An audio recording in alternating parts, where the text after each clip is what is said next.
Well, hey girls and ghouls, are you ready for another episode of the PIPCAST 3000? I'm Sarge, and Caedo let me do the intro, which was a mistake. Say hi, Caedo. Hello. This is a bi-weekly-ish podcast about Fallout and Bethesda and RPG games and stuff. Woohoo! Thank you, Wasteland Legends Sven, who supports this. Why? Why do you do that? This is on you. I'm blaming you for all of this. Last time we gave you a bunch of tips for Fallout 4, because we're both kind of good at that game. And this time, our topic's going to be ranking every major Fallout 76 update, because there was a new one recently, and we got a bunch of new stuff to talk about. But first off, comment of the cast. Why don't you give us a comment from last episode, Caedo? Yeah! Oh, this is so backwards. I love it. I love it so much. I asked Sarge to do the intro, and man, you did the intro. Yeah, so comment to the cast. I'll grab Ye For Thorn. Did we learn how to pronounce their name? I think it is just Ye For Thorn. Ye For Thorn? Or okay. Yeet Horn, I could see it as being. Yeah.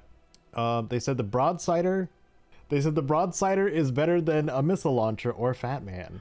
The weapon being generally lighter and savorish to use indoors, and the ammo is way cheaper, more common, and much lighter. Okay. I mean, I don't like how corrected, I guess, agree. From last time. I mean, we were talking about how, like, big guns and explosive weapons just generally aren't very good. And I do think Ye For Thorn's right in saying that the broadsider is technically better than Missile Launcher or Fat Man. It's more useful in different situations, a tad more versatile, and the ammo is a little bit easier to get. It's still not a great weapon to use. Yeah. And I think the fact that the broadsider is like, well, this is better than these two, it's like, yes, this kind of poor weapon is better than these generally actually quite terrible weapons. I think it's always a slight problem with big explosive style weapons, because if you make them too ridiculously easy and good to use, then you just walk through the game like a point and click and just blow everything up. So yeah. I do appreciate that there's a difficult balance to make there. And at least the explosive weapons in Fallout are fun. That's the most important thing. Yeah, that's true. That's for sure. And, I mean, it's memorable getting destroyed by a Fat Man. Yeah. Which Fallout 4 does pretty well. Oh yeah, I still get clips sometimes of people, just like on TikTok, they'll be like, in that, someone getting shot at with a Fat Man, and it's just because it's VATS, it's all slow-mo as the mini-nuke just goes towards them. Mm-hmm. That seems to be a clip which will never die on the internet. There's always someone posting it. Yeah. And there's a handful of places where it happens, too. Mm-hmm. It's like there's stages, at least like 4 of them, where you'll probably get hit by a mini nuke. Yeah. Weirdly, the Gunner's Plaza is the one I see the most. Yeah, that one, because it's right out front, right? Is where there's someone like on the roof? Second or third level of the roof that's got a Fat Man. I always deal with them quite quickly, so normally don't have to deal with it. But when I was making Fallout 4 builds, if I ever wanted to show off, this character's a big tanky build, I would head to the Gunner's Plaza and just let them shoot me with the Fat Man to prove that I had lots of hit points. It's a good... Gunner's Plaza is just a good test bed for, like, any, like, builds or combat setups or... Yeah. Testing stuff. It's got a good variety of bits and bobs. I used it for my older tips and tricks, too. For, like, showing off, like, cover-based shooting... Yeah. Shooting grenades, that kind of stuff. Yeah, it's solid. It is a location I've headed to many, many times as well.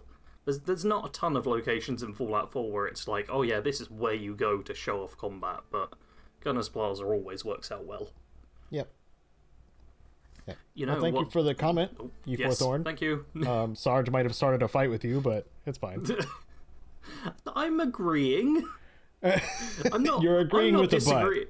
Yeah, I'm not disagreeing with a single thing in that comment. I'm just then saying the broadsider, when looked at in comparison to all weapons, is in the lower half still. Only just in the lower half, but in the lower half still. So you're saying it's bad? Technically, yes, but I think compared to other bad weapons, it's good. Leave your anger at Sarge in the comments. Don't do that. Just kidding. Don't do that. I mean, you can feel free to. I will not take my opinions about the broadside personally. I'm fine with that. Well, but thank you for the comment, and if you want to be a comment of the cast, leave a comment in this episode, and we might bring it up in the next one. That's all you gotta do. Either on Spotify or on YouTube. Yeah. We do both. We had a fair few comments to choose from this time. We did. Yes. It was nice to see. You know what's not nice to see? Channels getting screwed in some way or shut down. Yeah. You know how sometimes you'll have a nightmare that all your work and your channel's just deleted and gone forever? Mm-hmm. And you wake up in a cold sweat? Well, that happened to someone we know and was on the podcast. Yep. So that sucks. So Camel of Camelworks basically lost their channel. Yeah. He lost his Google account, which was like his Google account got compromised because he misplaced his phone when he was moving, and then like somebody got into it and like did something that basically got his Google account banned, which then everything attached to that account, including his channel, also got shut down or disabled access and stuff like that. So Camelworks does have a new channel, but he has been asking for our help in like, reminding people that he exists, but just in another form. And he's re-uploading his videos to that new channel. It's youtube.com/cam at Camelworks There'll be a link to it in the description. Yeah, we have a link below. He's just a good dude. Like, he's been one of the greats for Elder Scrolls content for years now. Like a decade now at this point. Yeah. I think. So please show him some support. If you just want to like his really, really long form stuff is like good, background listening. Yep. So if you have like projects that you're doing or chores or stuff like that, podcast stuff, like what you're doing when you listen to us, add him on your watch later, or just go over there now, because he needs support. Yeah, he did also post a little community update yesterday. First of all, thanking people, because he was clearly very worried that he'd start the new channel and just no one would show up, which I understand the anxiety around that. That's a fairly normal thing. But also, like you say, he's mostly Elder Scrolls and stuff, and Elder Scrolls doesn't really have much going on right now, so just on the search term discovery side of things, this is a bad time for him to have to try and pick everything up and hope people just find him. But the community's very much rallied together and been like, Camel's nice, go subscribe. Lots of people have done that. He was hoping that by the end of the year he'd hit 10,000 subscribers, and he's currently on 64,000. Oh, are you kidding me? That's a low bar. Yeah. Yeah, that was a very low bar, but clearly he was concerned that just no one would hear about this. Oh, man. But yeah, he's starting to get people subscribed. He's uploading 2 or 3 videos a day, because he's trying to just get all of his popular or well-made videos from the old channel uploaded on the new one as quickly as possible. Then he's going to do a little, hey, all my videos are uploaded, and then start making new stuff. He's also talked about essentially remastering some of his old videos and redoing them, because he said that some of his old ones just weren't up to the quality he liked, so he wanted to redo them. So if you also want a lot of content, there's so much content being uploaded by Camel right now. Yeah, and stuff you may have missed, or haven't seen in a long while. I know, I remember when I still had a Twitter account, or when my Twitter account was active, I suppose. The Apocryphal one, I actually helped him with, nice. Because he didn't have any. I think he was missing interior maps. He needed interior maps, and I had the digital version of the Prima guide, when they still. I don't even know if they still have access to those, to be honest. But I was able to send those to him, so he could use them for his sleuthing, because he was extremely, extremely thorough with that one. 5 hours worth of thorough. It's insane how much he got out of the video's Apocrypha. Almost 6 hours long. It is the longest video he has, and he's got some long ones. Hitting the hour mark is not uncommon for Camel. One of my favorite people to interact with. on the platform too, because he's always been just the coolest dude for just kind of doing his own thing, going crazy, making graphic design stuff, music, and also banger videos. So support Camelworks. He's great. And you know what else Caedo thinks is great and deserves so much support? Starfield! That's how I feel about that. I hear no disagreement, just an excited yelp.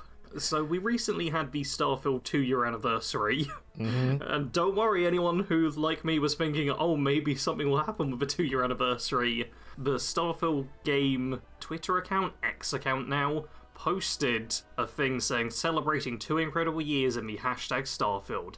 Thank you to everyone who has explored the settled systems with us. We look forward to the adventures yet to come. And then in that very boring little 10-second thing, which just says happy anniversary, there's also a little teaser where it goes all glitchy and stuff, and the words Terran Armada are sort of revealed. Ooh. Yeah, it's a tease for probably a DLC. Most likely, yes. Yeah. I mean, some people are hoping it's just going to be like a big standard update that'll be free and just make the game better. But the majority of the community seems to assume that this is going to be DLC too. It was supposed to be the case that Starfield will get like a new DLC every single year. It'd be like a big new story expansion. Though I'm pretty sure that's not happening this year. I can't remember if there was an official thing saying there wouldn't be this year. Well, this year's not over yet. It's not, no. So, it still could be. Yeah. But Shattered Space didn't get received super well. So I think there's... it even says it in here. Shattered Space expansion released a year later in September 2024 has a mostly negative user review rating on Steam. What? Yeah. I don't believe it. I mean, it's not terrible. It's just definitely not good. Yeah. Like the Broadsider. Yeah. Starfield is the Broadsider of Bethesda games. Because some stuff that's cool in it. You know, just when you compare it to everything else, you're like, oh, this isn't good. There's probably a DLC coming. I'm not gonna play it. just to be real. Like, it's gonna cost money. If it was free, I'd give it a try, and if this does turn out to actually be a free update, then sure, I'll reinstall like the 150 gig game or however much it is now and give it a go. But I recently went back to Starfield. I played it a bit again for the 2-year anniversary. I made a video being like, Starfield 2 years later, and the big news is it's the same game. There's been like 3 significant updates in the past 2 years, and I'm using significance in kind of air quotes because it's like them changing anything, which is they added a vehicle. That's like the big thing. The changes to setting and difficulty and stuff.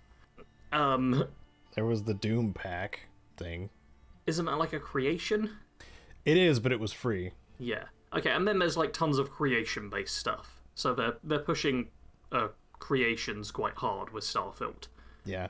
But it wasn't a paid mod, it was a free official mod. Yeah, they do sometimes give the free official mods. But, yeah, just... the game almost feels like it's just been abandoned entirely. It's technically not been abandoned entirely. They are still definitely doing work on it, but it's like 2 years and we get like a 12-second video, and the community, especially those who are still like really into Starfield and want more stuff by it, are still just like a bit about the fact there's nothing. Oh, there's actually a quote here from a Redditor from the Starfield page. Says, "We've waited 11 months for a 3-second screen that changed colours and revealed a few letters of a broken up word, and we're probably going to have to wait another 4 to 6 months for anything more. We're beyond starved at this point, haha. Next trailer or update of actual substance is going to hit us fans like a nuke." Because, yeah, if you are a Starfield fan, there's really not much for you to subsist on. The game does not get regular updates, it doesn't get talked about very much, it's pretty quiet on the Starfield front. Yeah, because there's... I mean, this year is something to say to that too, I think. It's like, there's just so many other games that are like a lot more anticipated. Yeah. I mean, hell, Starfield was always going to struggle a bit as like a new IP and everything, but the fact that the general consensus is it's not very good just meant that it was going to struggle against even a moderately okay year for games. But Yeah. we've had a lot of good games out over the past year or two. And I mean, I will say too, like Sarge and I have said in the past too, like there are aspects of Starfield that are great. Yeah. Good and or great, but unfortunately, even our analytics have proven that the interest is just not there. Oh yeah. It's Unfortunately. real low. Like, I don't think I had ever had that low of reception to a Bethesda game ever. The fact it was like even at launch as well, there was just such sharp drop off. It's Yeah, within a few weeks too. yeah. I think it was within about 3 weeks that it just dropped off. Yeah. I mean, I even remember I had like computer troubles at the time it started, where I'd messed up like SSD and HDD or whatever, and I'd got those mixed up, so I ended up coming to the game like a day or so late, and even by that time, there was already a feeling of, around the game, where people had just given it a first go and then being like, no, this doesn't hit the same as like your Elder Scrolls or your Fallout. So yeah. I would love to see a turnaround with Starfield. What do you think But- Terran Armada is? I mean, ships from Earth? If I'm gonna interpret it literally? But Earth is no more. At least Earth how is- we know it. Yeah, Earth is basically a dust bowl? Dust ball? It's dusty. Earth It's be dusty. very dusty. Quite dusty is Yeah, Earth. Yes. Man, you think it's dusty now. Just check out what it's like in Starfield. Yeah, I Yeah. mean, the article that we've got here suggests, like, oh, maybe it's generation ships, or people who are just aligned to Earth for some reason. There is, mild Starfield spoilers, really doesn't matter. There is, like, some wibbly-wobbly, timey-wimey alternate dimension stuff. There is. So, maybe it could be, like, there's a wormhole or something where we get ships from an Earth that survived and didn't do this whole thing, and there's an ultimate branch that way. That'd be kind of interesting. That'd also be kind of weird though, because like grab jumping allows travel to the Unity, Yeah, this would and grab be jumping is also what caused the Earth to get all jacked up. Yeah, this So, would like- essentially be hey, we're from an alternate timeline where we figured this out without sacrificing our planet, and we've come to punch you in the face because you destroyed your Earth, you idiot. That sort of vibe could be a thing, but once again, we literally have 2 words. That's all we've been We given. do. That's. But I wanted to play around with it because you Yeah. know we can probably be I more just- creative than the devs at this Yeah, point. I just want to make it clear for everyone that this isn't us seeing a whole bunch of information and then extrapolating from that. It's we've got yeah, we're basing so it off of little 2 to words. work on. Yeah.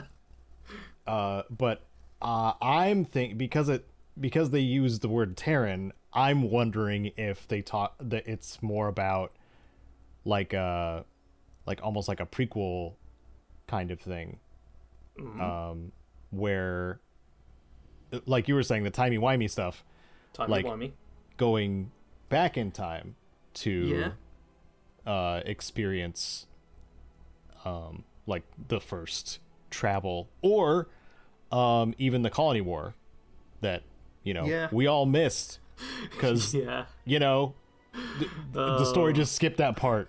Starfield dumps you in like the most boring time for the universe. Where everybody's like, oh, this is my line in the sand, get out of here. Yeah. I made And a all video a while the war back. machines are illegal. Yes. I made a video a while back basically rewriting Starfield's timeline, because they do really go, hey, there was a war like 30, 40 years ago or something, and that's like the last significant thing that seems to have happened in the universe. Yeah. And it's like, why? I can get not wanting to do it exactly in the war, but like right on the build-up or right after would have been so much more interesting than like, oh, this happened decades ago, and you will meet people who are still obsessed with it, but not many of them. Like, it's clearly not a big deal for most people anymore. Yeah. Well, I guess we'll see. We'll see what happens. Yeah. I mean, maybe they are waiting out 2025 because there have been so many big games. Yeah. Big anticipated games this year. So maybe I don't know. What do you all think Terran Armada is, or do you care? Just 50 comments. Most commented episode ever. Become comments of the cast saying how much you don't care. About Starfield. Poor Starfield. There are some people who really like it. Like, one of my latest angry comments is from someone who didn't like that I had mildly negative things to say about Starfield in my 2-year review. Oh, yeah. I was real mild on it as well. I'm tired tonight, so my filter's a little more loose about it. Yeah, no filter, Caedo. Not no filter. I'm not drinking. No filter. Anything could happen. Keep listening to find out. I'm gonna say the frick word. Oh no. So something that was kind of unexpected, but also a nice addition was Atomfall's Red Strain DLC. Yeah. That came out last week, and I got to play a little bit, and it's more Atomfall, just like the Wicked Isle expansion. It's just Excellent. more Atomfall. Unfortunately, no. Let's start with the good first. Okay. It is a new zone that's available to be explored. I can't remember how you go there. Oh yeah, the Slatendale Mines now has like a lift to the new zone. One of the things that they fail to do both times is tell you where to start the expansions. And it's really annoying when devs don't do that. I mean, there's several games that do that. Because then you got to go to the subreddit and be like, hey, where... There was so many posts the day of, like, where do I start? I mean, no developers are as bad with that as FromSoft are. Because, like, at least with Atomfall, you're like, oh, there's suddenly a lift in the mines. You could, like, stumble into that. To get in the DLC for Dark Souls 1, you have to, like, beat half the game, kill a specific enemy at a specific time after having done some stuff, kill a mini-boss, which is optional, then walk to the cave behind them, kill someone there, leave, and then come back and find a portal. And it's like, there's no way anyone ever found that out, just, like, by chance. Well, I'm glad it's not that bad. Yeah. But once you find it, you end up in a train station, a new zone to explore, which is always something I like to do. I think there is a requirement of having like the signal redirector. So it does send you back to, not to Slatendale, to Skethermore, I think. Yeah, you pick it up in Skethermore? Yeah, where like Windfall, or I think that was the code name for the character. I'm getting way into the weeds here. There was a character that gets referenced in Where to Find a Signal Redirector, which allows you to literally redirect signals for electrical currents to like, change if it goes to a turret or if it goes to a door or if it, a puzzling tool basically. So once you have that, then you can kind of progress through the Red Strain zone, and it's called the Red Strain because there was some sort of biological research going on where once the Windfall event happened in Atomfall, what the scientists at this area did was just lock everything down in quarantine. So, but unfortunately, the Red Strain, as it's called, got out and started mutating everybody in a different way, and used a lot of red instead of blue. So I have a feeling it is tied to Oberon, but I haven't gotten far enough in to really understand what's going on. Oberon is the main objective in the base game, without spoiling too much.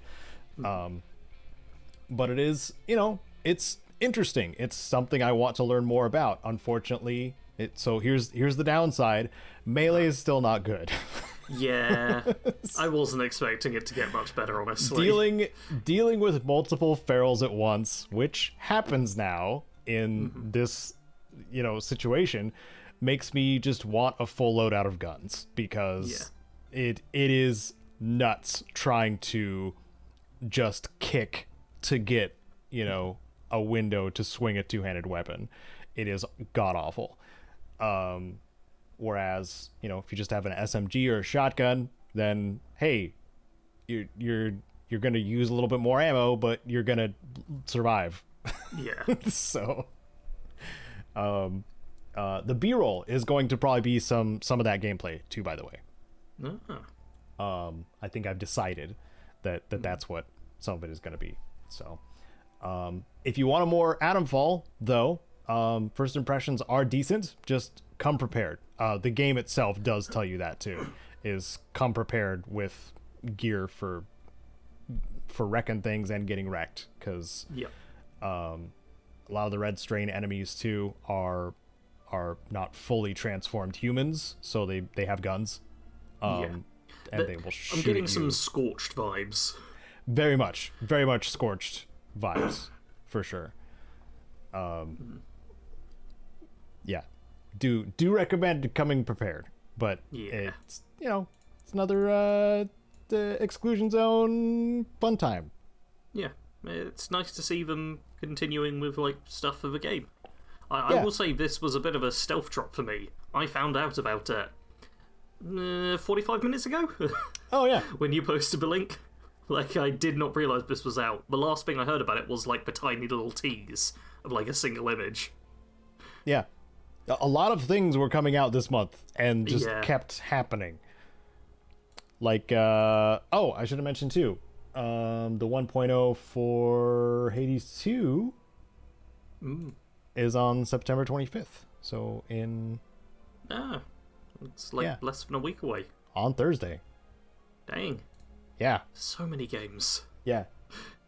Yeah. So there's some more things to look forward to. I'm sure a lot of you are either enjoying things that have already come out this September or are anticipating some more things that are coming this month, I am. I mean, we're going to be talking about some games we've been playing once we're done with the topic, and we got a nice selection. I almost added more. Yeah, same. But I'll stick with 2. Yeah, I can actually delete Starfield from there. I mentioned that I played Starfield. We've given our thoughts on it. Yep. There we go. Don't need to talk about that anymore. I opened it, then closed it, then uninstalled it. That's the Sarge way. I waited a few days to uninstall in case they actually did anything for the 2-year update, but I think a 12-second video for 2 years of Starfield is pretty representative of what the game support 12 is second or 12 minute? No, 12 second. Did I say 12 minute? No, you said 12 second. Good. Yeah, 12 seconds of footage. Are you talking about the teaser? Okay. Yeah, that's what we got for 2 years of Starfield. Right. That's a pretty good approximation of what Starfield support is like. Yep. Well, now on to our topic, huh? Yeah. Okay, here, tier list. Whoa, for Fallout 76 updates and what we think of them as updates and quality of life and additions to Fallout 76 when it went from, a janky, buggy mess from launch up to a nice, functional, and dare I say, pretty dang good Fallout game that happens to be multiplayer and have story content that is compelling. Yeah. And also some of the best perks in the series. So good. So ridiculously good. I could kiss all the Fallout perks right now. They're great. Oh, now, Sarge. Okay. Sorry, I get excited Not about get Fallout too 76 not get too books. excited. So Wild Appalachia, this was the start of everything good for 70. Because this was the. This Oh was wait, the no. first like major update. Sorry, I'm confusing it with Wastelanders. What was Wild Appalachia? One Appalachia was like the sheep squatch. Oh, It was okay. that one and the little mystery of discovering and uncovering all of that. Oh, that's right. Yeah, this was like the first proper big update to the game that wasn't just like bug fixes and stuff. Okay, They well, added in a new enemy, yeah. new enemies, and a little quest line for us to Enemies. do. Oh, the imposter sheep squatch too. Yeah. For encrypted. Right. I specifically didn't say anything because I was like, oh, better not spoil this like 6 year. I mean, they don't know. 6-7-year-old update. If people don't know, like they don't know what it is or what it looks like, so Yeah. that can still be a surprise. But Yeah, this is mostly the lying low quest line. yeah, and that quest, I remember that quest line being pretty interesting too. For Yeah, what it was, it because this was quite a lot of fun. before like actual NPCs. Still, like it was a more of a holotape mystery solving kind of thing where it's just like, oh, the remnant of this situation is causing problems. Yeah, and I really appreciate that they made it sort of a mystery. It wasn't just a go to this objective, go to this objective, go to this objective. They removed like the hand holding, which I know so many gamers online love to talk about, like, oh, bad games just tell you what to do and where to go. This was like a proper little mystery you had to solve. It wasn't like an insanely complicated one or anything, but it made you do some work to figure it all out. So I want to call this one B. Yeah, I'm happy to put it in B tier. Because Well, it based was on good, but... based on what we have left too, yeah, is this is compared to everything else that has happened, this is a fair start, but we know it gets way better. Yeah, and I'd say this is a strong B as well. This is a good update, but honestly, there wasn't a huge amount of content here. It was just like a fun thing. It was the start of them making content, and it was a good first step. Like, if every update going forward had been like this, I would have still been happy and still probably at this point say that 76 was a good game. Yeah. Not as good as it is now, but if they just kept doing these little small quests with the odd enemy added in, it still would have been good. Yeah. The second major update, Nuclear Winter. So Nuclear Winter was the Battle Royale mode for Fallout 76. Yep. Keyword there was. They got rid of it. Yep. Which is a real shame in my opinion, because I actually really enjoyed Nuclear Winter. I did as well, but there were also problems. Yes. Lots of problems. Oh yeah, they basically launched Nuclear Winter and then never modified anything with it, and then got rid of it. Yeah. Like, it could have been a very good, fun, non-competitive style Battle Royale game. Which sounds weird, but I've played a few of them, and I always prefer them to the, like, ultra-competitive people in Fortnite building a tower in 0.2 seconds sort of deals. Well, Fortnite's got zero build now, too, which is basically what Nuclear Winter was. So... But, which Nuclear Winter had... it's just as fun, basically, at this point. If you want a comparison, like you place Fortnite zero build, that's kind of how Nuclear Winter was. You could build a Nuclear Winter though, right? I guess you could. You could use blueprints. It just wasn't worthwhile. It just wasn't worthwhile because you would have to have a window to do it. You could troll people, a very obvious target, like Eric did with all of his porta potties. You just place a bunch of them.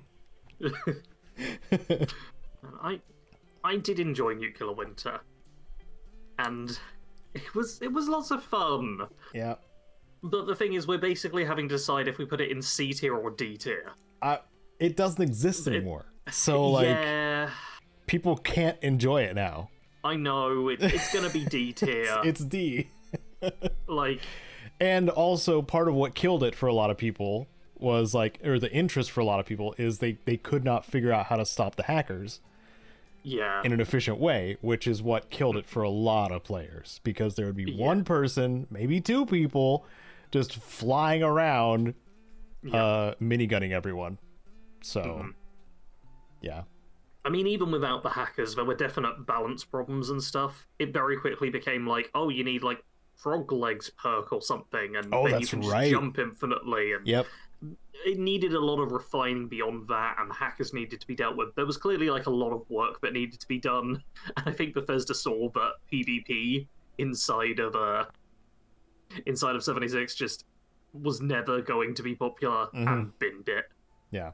Well, the big next one. Yep. Wastelanders. This is when human NPCs were added to the game. Yeah. Which happened, like, fairly early on. I think this was early 2020? This was about a year in, right?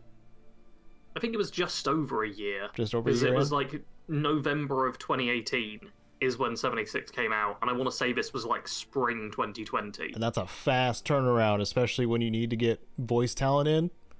Yeah.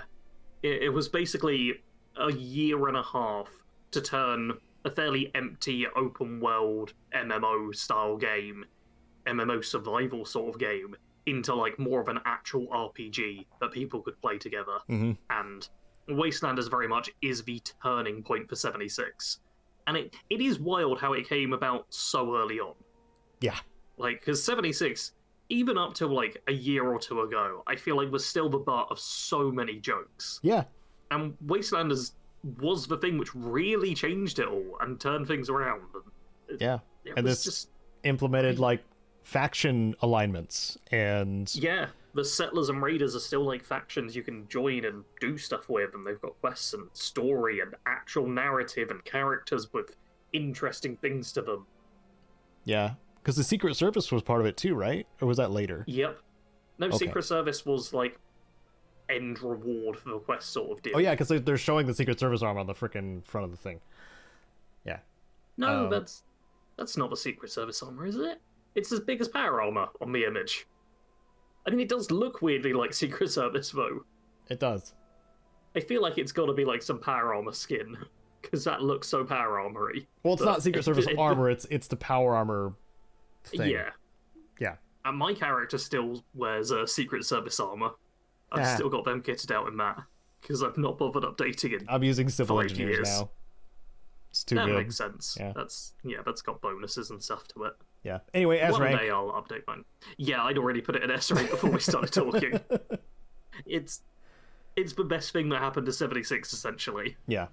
Without it, the game might have just shriveled up and died, if we're being real. Yeah.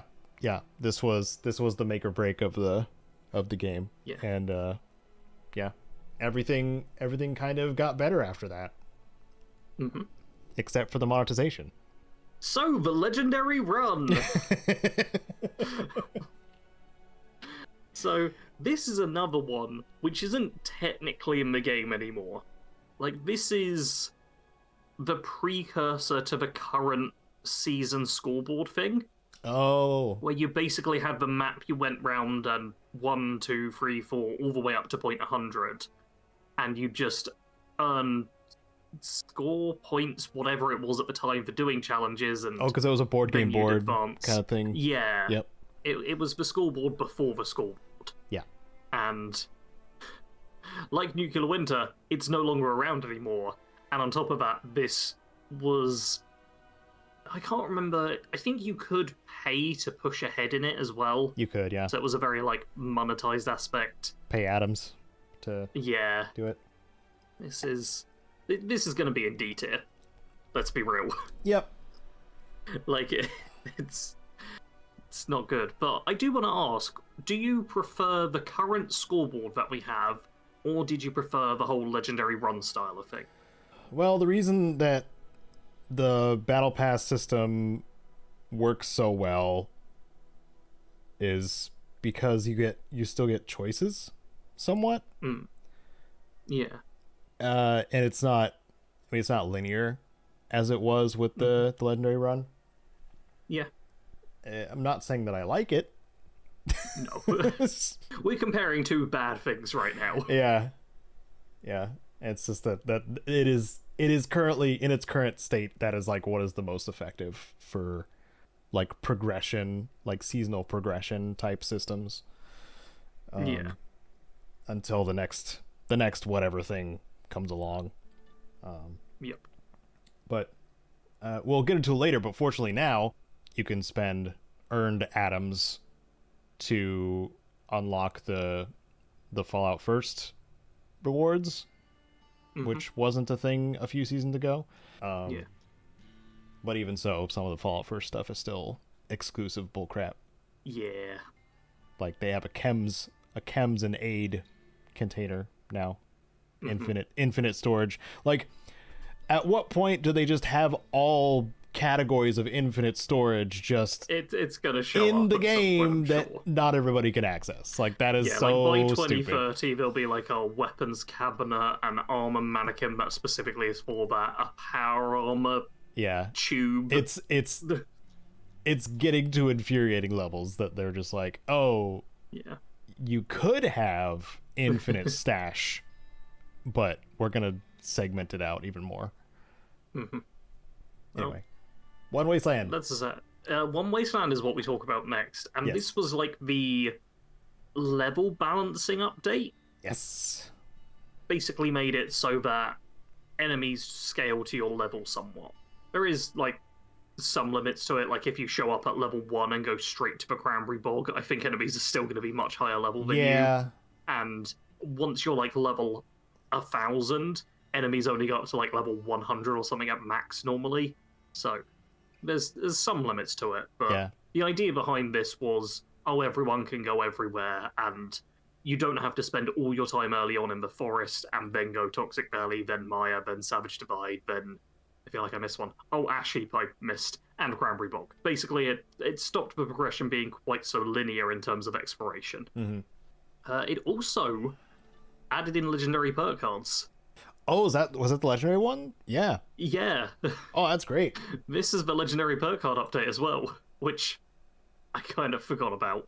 Yeah. So I kind of want to put that one in the A or B. B tier? I'm going to go B tier. B tier. Because it didn't really add in much interesting content. It was much more of a balance patch, which are important, but not exciting. What is exciting is Still Dawn.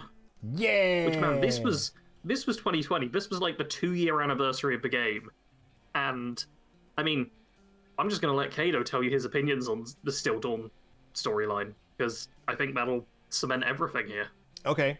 Well, as creative liberties go with the Brotherhood of Steel, I think it was handled pretty freaking well for what they did for the Brotherhood of Steel coming into Appalachia, like going on the West Coast Brotherhood of Steel like sent a team over to Appalachia.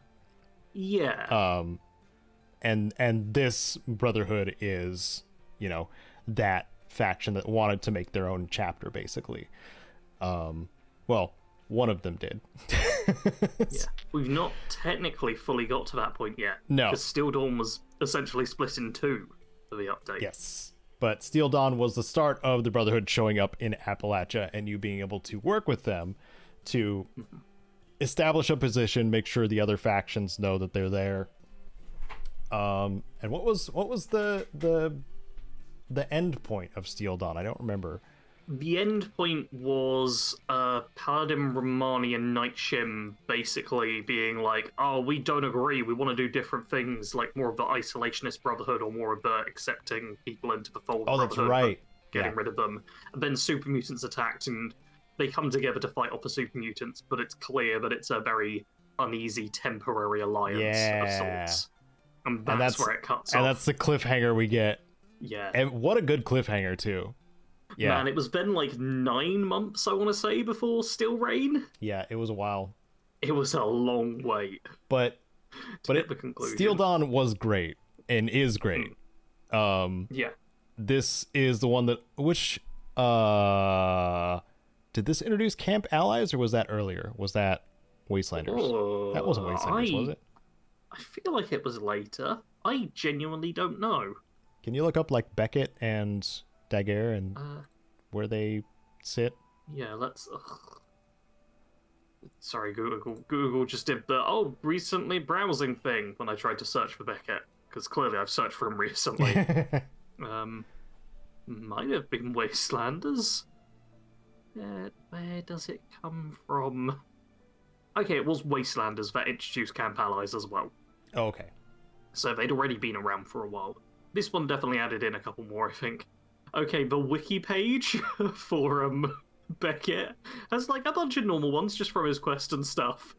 And then multiple images of shirtless Beckett with shirtless player character, just like Beckett with his boyfriend, lying in a hot shot bed and stuff.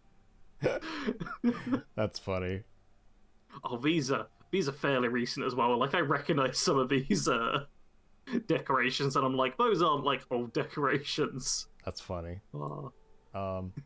Anyway, Steel Dawn introduced the Brotherhood in an awesome way, and also showed the differences between the West and East Coast ideologies in probably the best way we've seen in a single game. Yeah, because it's normally always like you see the faction as more just very one side or the other, and that's the focus that's given. But this was really exploring that divide. Yeah. And then leaving it on a cliffhanger where you're just like, oh my god, what happens next? Yeah. And then we had to wait. We did have to wait. I'm still a bit annoyed about having to wait, but we don't have to wait anymore, because this was all years ago now. Yes. Yeah. I'm going to guess that you're going to say A tier for Steel Dawn? Oh, I put it in S tier. Oh. See, I'm not so sure about S tier. Like, because we only got half of the story, I'm not a huge fan of cliffhangers and stuff, and while it was a very good like update and stuff and added them in, I do often feel there's a bit of clunkiness with the Brotherhood being added. This one did it pretty well, but there's still a bit of that where it's like, nah, did we really need them? I get you put them in here because everyone just loves Brotherhood, but I still think it's a very, very good update, but I'm not sure if it's quite S tier on its own. Okay, A tier. I mean, you can push back on me a little bit. No, I'll put him at A tier. You've got anything? Okay. I think, honestly, I think if Steel Dawn and Steel Rain were like one update together, I probably would go for S tier. Like, this is a very high A tier for me. I will give it that. But next up, we have Locked and Loaded. Yeah. Now, Caedo, quick quiz for you. What is Locked and Loaded? It's the update with weapons. This is the Gauss weaponry that was added, right? I don't actually know if the Gauss weaponry came with this. This is like the current season and scoreboard stuff we had, along with special loadouts, camp slots, and extra stuff and daily ops. It was kind of almost another balance patch, but a very mild one, and there was a fair bit of focus on the monetization stuff of it. But also, like, special loadouts and camp slots are nice to have. Those are nice, yeah. Yeah.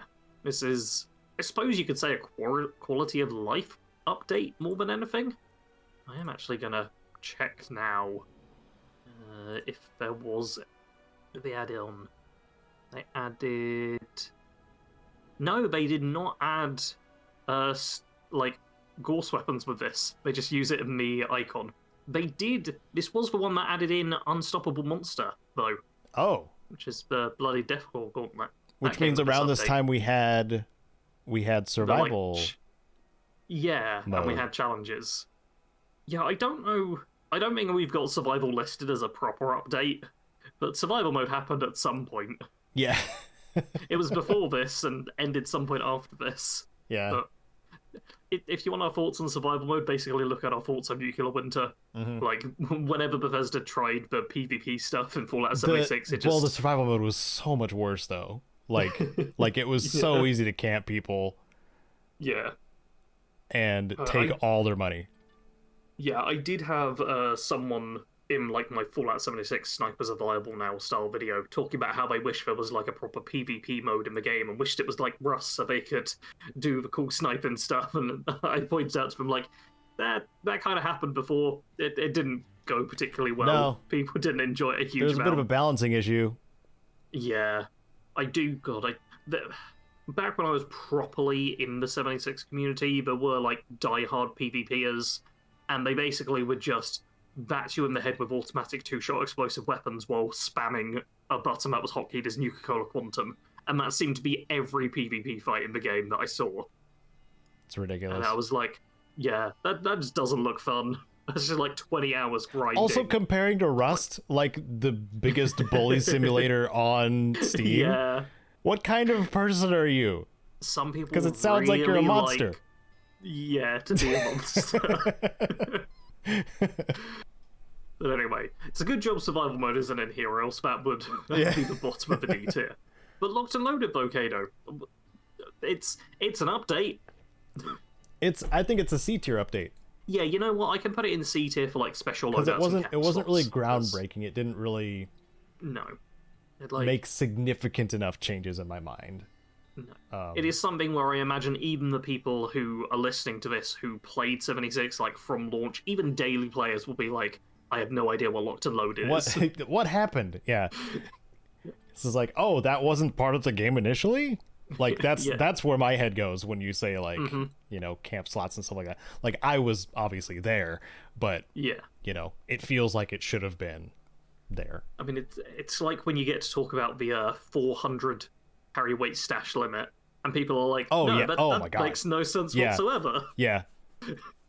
How could that be a thing? We had a third of our stash limit for the first year or whatever. Yeah. Oh my god. You had to make so many tough choices. Yeah. Yeah. But there was also less weapons and gear at the time, thankfully. There was just less stuff in general. Yeah.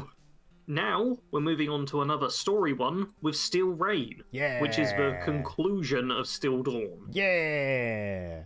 And A-tier. I think everything we have to say about Still Dawn just basically applies to Steel Rain. Yep. However, I am somewhat tempted to push this one up to S tier. Oh. Because this also added in the legendary crafting, where you can add legendary effects onto your weapons. Like, this was the start of that. Which I think is... Like I was saying, Still Dawn, top of A tier. Still Rain, I'm potentially willing to push it up to basically bottom of S tier, because it also... This was the start of Bethesda making it so that the legendary system wasn't entirely random, which is a huge change. Okay. Yeah, I'm inclined to agree. I mean, you have the features thing up, likely, right? I'm checking the wiki nonstop for these. Yeah. And because since I'm recording my screen, like I can only have so much going at once. But yeah, that on top of the Steel Rain stuff, where you are now dealing with Shin and Romani's like feud and fight for power, and getting to be a part of that in a multiplayer game, and having your own way of the story kind of resolving is really cool. I just think that is cool. I really want to do like a proper challenge run of Fallout 76 again, because the last time I did challenge runs was like before Wastelanders and during Wastelanders, and obviously there was a limited actual RPG stuff, but now doing just like more of a Let's Play style of the game, there's actual like story content and stuff to go through. It's it could be a lot of fun. Yeah. God, I'm gonna have to put that into the schedule at some point. I'm both 6 months behind and about 6 months ahead on my challenge run channel. Sarge, that doesn't make any sense. It doesn't. I said I was going to do Cyberpunk 2077 no guns, and I still haven't started recording You don't have to, Sarge. I'm going to, and I do want to. Okay. But I just need to finish all of the Fallout 4 challenge runs first. It's so much. It's so much. But hey, you could say there's welds of content for me to make. Nice. Are you proud of yourself? No. So, Caedo, Fallout Worlds, this is another one which I want to ask. You remember anything about what this was? Custom modifiers that nobody uses because it duplicates your characters from adventure mode and doesn't carry anything over. Yes. That's... Fallout Worlds is still in the game. Yeah. Like, this is still in there. And, by checking the wiki, I found out this was the time they got rid of Nuclear Winter. They got rid of Nuclear Winter and were like, we're going to put in Fallout Worlds instead. Yeah. Yep. So this will be above Nuclear Winter because it's still in the game, but in D tier because it sucks. Nobody plays it. I mean, this goes in D tier. I almost want to put it below Nuclear Winter because I would have rather had Nuclear Winter than Fallout Worlds. I guess that makes sense too. Like, no matter what, it's all in D tier anyway. Yeah. So it's not a good thing. I am curious. Is there anyone out there listening to this who plays around in Fallout Worlds? Because I imagine it's fun from time to time to be like, oh, I'm gonna mess with the gravity setting or whatever. But there's just, most people want to actually progress while they're playing or feel something, and Fallout Worlds is like sandbox with no consequences, no ramifications, and no rewards. Yeah, and because of like the unlimited leveling stuff. Of 76, like there's minimal incentive to keep starting over too. Yeah. Which Fallout Worlds is forcing you to do. It's forcing you to kind of restart or branch off from your base character, which not everybody wants to do. But most people, I would argue, don't want to do. So yeah. I tried it like once. And I was like, this is cool. But I've played around the console commands a lot in Bethesda games already. And it's just that, but... Yeah. but official, I guess. Yeah. There's not much to say about it. Another update where I don't know if you have much to say is Night of the Moth. Do you remember much about Night of the Moth? Does this involve Point Pleasant? It is the Mothman Equinox seasonal public event. Okay. Which isn't a permanent one. Only happens, like, at certain times in the year. I don't think there's a specific, like, oh, it happens every Halloween or whatever. I think it's just sometimes they throw this event in. Yeah. But we had it not that long ago. And I think as a public event, it's good. It gives you a variety of things to do. Yep. It shows Mothman. People like that. And I think this was an example of, like, I think this is a pretty good one because it was an example of the devs really paying attention to what the community really gravitated towards, and the Mothman has definitely been one of those things. So making a like themed, because this was like a themed season, right? Or was it? Kind of. There honestly wasn't that much. It was mostly like the Atomic Shop added in some stuff and they had a bit in this event. There's not a lot of Mothman stuff on Night of the Mothman. In fact, the season for the scoreboard, at the time it was Zorbo's Revenge, which is not very Mothman based. Not very thematic. It's like a sci-fi thing. But even so, like I think adding this, because Point Pleasant was kind of a non, besides being a landmark, was not really a location with much going on either. So it was, you just head there once and like learn this was like the adding value to a location that existed already on the map, with something that a lot of people already enjoyed. So I think B for this one. Hold up, Caedo, because I have not told you about the actual best things from this update. Oh, B for best. Even though it's Night of the Moth, this also added in area looting, legendary loot sharing, and XP sharing. Oh, hell yeah. So the fact that you can just go nearby corpses, that was added in then. Legendary enemies dropping loot for all nearby players, regardless of if you dealt damage, that was added in now, which stopped, like, legendary sniping and people killing the legendary and all of that, and it being problematic. And XP sharing, where you get, like, half of the XP of an enemy if you're just nearby when they die. So it doesn't matter if you hit every single enemy or not.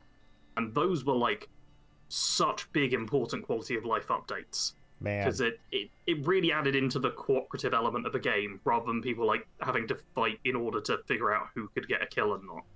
Yeah. Wow. That's great. Yeah. I kind of want to put it in A tier. Yeah, I think you've convinced me. Yeah, like, Those are... Night of the Moth should not be an A-tier update, because all the Mothman theme stuff is just like, this is fine. But it also added in some of the most important quality of life updates across the entire game, which feels so weird when it's so off theme. Mm-hmm. Did somebody knock on my door? I think there was a clunk here, or someone knocked on your door really loudly, because I definitely heard a knocking, clunking sound. Oh, okay. Let me go check really quick. One sec. Yep, somebody just knocked. Oh. Yeah, there was somebody knocking at the door. Ah. At 2:45 in the morning. What? Wait, why was someone knocking?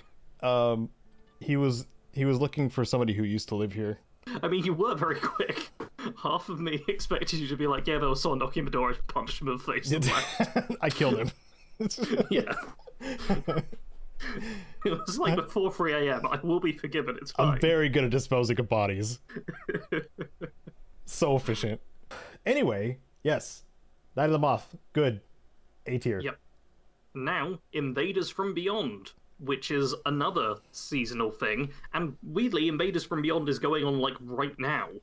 It is. It's the current seasonal event we have. And what do you think of this seasonal event? I was never a fan of the Zayton stuff, like the overdoing it. Like, yeah. Like, the question of alien life was always kind of fun. Yep. But when they're just in your face shooting at you all the time, it's no longer a fun mystery type thing. Like the cryptid that is based on them. The Flatwoods monster. The Flatwoods monster. Yeah, that's a fun one. It's like it would so rarely appear, and it would also teleport. Mm-hmm. Teleport around, so you only get glimpses of it, and you get really lucky. You'd be really lucky if you actually took it down, like towards the beginning of the, Fallout 76's lifespan. Yeah. But yeah, I think Invaders from Beyond kind of goes a little too far. In my mind. I agree with you. Into for me, making Fallout me 4's like, I was going to say, Fallout 4's Cabot House quest is kind of the perfect example of me for where Zayton should lie in the Fallout mythos, where it's like there's a lot of hinting towards them and stuff which seems like they might be real, but no actual concrete evidence. That's what I like most of all. Yeah, or the Hubologists in. Yep. Nuka World. In Nuka World. Yeah. Yeah. Close example. So I would say C. Yep. But Caedo, I haven't told you what other amazing stuff this added. Oh, what other amazing stuff? Score now obtainable in public and custom worlds. Oh. Yeah, this update had basically nothing in it. They also changed the weight of stim packs, which is listed here. Like, this is a very small little update. Like, I'm happy to put it in C tier. Like, it's not terrible, but neither of us are particular fans of this. Mm-hmm. But next up is Test Your Metal, which is not seasonal, but instead just a new, like, public event was the big thing around this, which was the Test Your Metal event, which is like what are they called? They're not the Rust Devils. What are they in? The 76 version. Rust Eagles. Rust Eagles. That's who they are. Like the Blood Eagles, but they snort rust instead. Yeah, it's a cross between Blood Eagles and Rust Devils. And Bethesda was like, we'll just mush these two groups together. Mm-hmm. And yeah, it's like the Brotherhood and the Rust Eagles having like this battle arena thing. And I always think it's kind of a fun event. It is pretty fun. But this is not the only public event they added in. They also added in Eviction Notice, which was a settler-based event. One of the most popular ones. Yeah, the Rudscrabber? The Radscrubber event, which we actually did just the Rudscrub event, and Moonshine Jamboree, which is another of the most popular events. It is pretty popular, yep. These are like 3 of the most popular public events inside of Fallout 76, and they were all added in the same update. Pretty good. I put it in on top of this, high B, corpse highlighting. Oh. This is one where they highlighted enemies. That's right. Yeah. I mean, I'm happy to put this as like a strong B. Yeah, high Like B. this is like there's nothing crazy substantial here, but this is just like really good, solid updates. This is what you want your updates to be when you've not got anything like story based or huge big changes. Yeah. It's just like, hey, we've added in some solid, fun stuff and some good quality of life. Up until this point, like people only wanted to run Radiation Rumble for XP and stuff. Yeah. So having an alternative or a couple of alternatives is. I mean, there's basically nice. At this point there have been like 4 public events that could just trigger, which people would be like, oh yeah, I'll go to that. Lots of enemies, lots of XP, and it just gives a bit of variety. Yeah. Yep. And okay, the next one is the Pit. And I think you should talk about this pretty much entirely, because I know you spent a lot more time on the Pit than I did. Did I? This is an update. Okay, this is where expeditions were introduced, yeah? Yep. Okay, so expeditions are on a separate map, separate instance from the main map, where you go on an expedition to do a mission of some kind and then come back with some rewards. Cool in theory, or cool on paper. Yeah. The Pit was a nostalgia trip, obviously, showing like the early days of Pittsburgh, post-apocalyptic Pittsburgh, and already showing like signs of what the toxins had been doing when it comes to like making trogs and mutations and stuff like that. Lots of steelworking, themed stuff around that.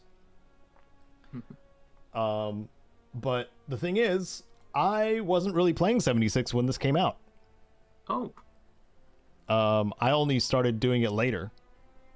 Ah. When things got kind of rebalanced and changed, and methods of slamming through this content were developed.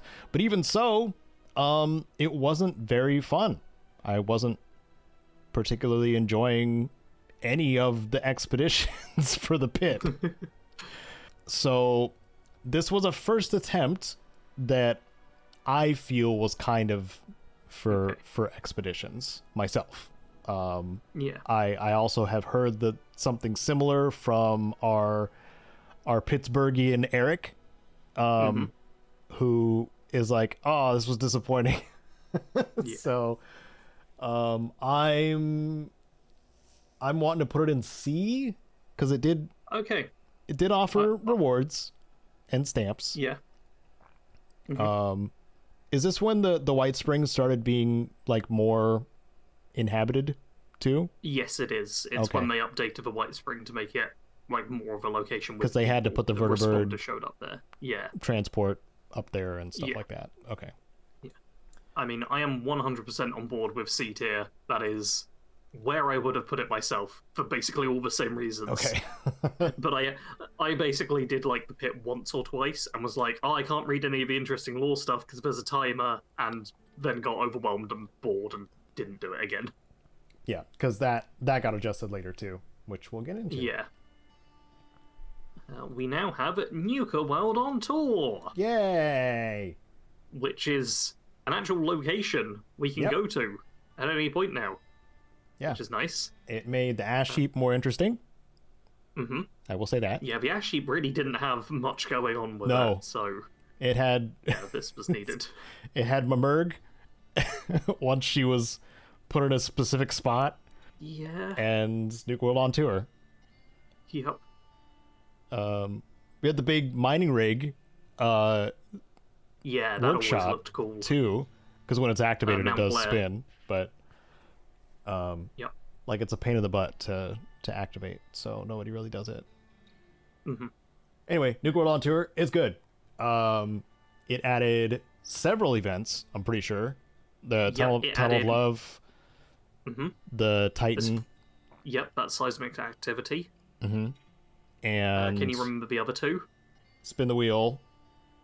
Yep. And Showdown? No, not Showdown. Nope. You say Showdown. It's the one that takes place at the Wild West Showdown. Yeah, it's the Wild West Showdown loot and scoot. Most Wanted is the name of it. Most Wanted. But yeah, I think it's a pretty good testament to those events and how well themed they are that you pretty much immediately knew all 4 of them. Yeah, I'm surprised at myself too, to be honest. But hey, it's an actual thematic update. Yeah. Well done. Not this Night of the Mothman with space stuff thrown in on the side. And the emblem that they use on the emblem that they have on the icon that you chose is the spin the wheel event, which is like a randomized kind of event, and where it lands determines like what that round's objective is, which is kind of fun. Keeps it interesting. I will say the scoreboard season as well was all based around Nuka-Cola and Nuka World. So this is like the most on-theme season I think we ever got. Oh, cool. Which is everything was Nuka related. Nice. Yeah. And there is an arcade that you can play as well. Yep. The Nuka-Cade. The Nuka-Cade. Yeah, which actually does give you the games to play, and you get tokens and can earn rewards from it. I want to put this in B. Yeah, I think B's a good place for it. Sweet. Yeah. So what is a mutation invasion? Yes. What is mutation invasion? I think this is the daily ops change. I'm having a scroll through. It's mutated public events. Mutations from daily ops come to public events. These mutated public events provide the same rewards as unmutated ones, plus a new reward type, mutated packages, which function similarly to mole miner pails. Are these still in the game? Yes. Okay. I can't remember the last time I've seen one unnoticed. Talk about the treasure hunters? Not the treasure hunters, mutated public events. Oh, yeah. Okay. Those were happening probably 3 weeks ago? 2 weeks ago? Okay. So they still pop up from time to time. Also added in some daily updates, like a few new locations such as Morgantown High School, aliens as an enemy type in daily ops, and a reflective skin mutation. Mutation Invasion only added in one new mutation in daily ops. Feels a bit disappointing. Lame. Yeah, I'll be honest, there's not much going on with this update. I kind of want to put it in D. Oh, it's harsh, but I think you're right. There's not much there. Top of D tier. Top of D. Above Nuclear Winter. This is content that is still in the game and isn't necessarily like bad. It's just kind of there's nothing to get excited about. And as like a major update, it's just not particularly good. We do now have Once in a Blue Moon, which has the Blue Ridge Caravan Company.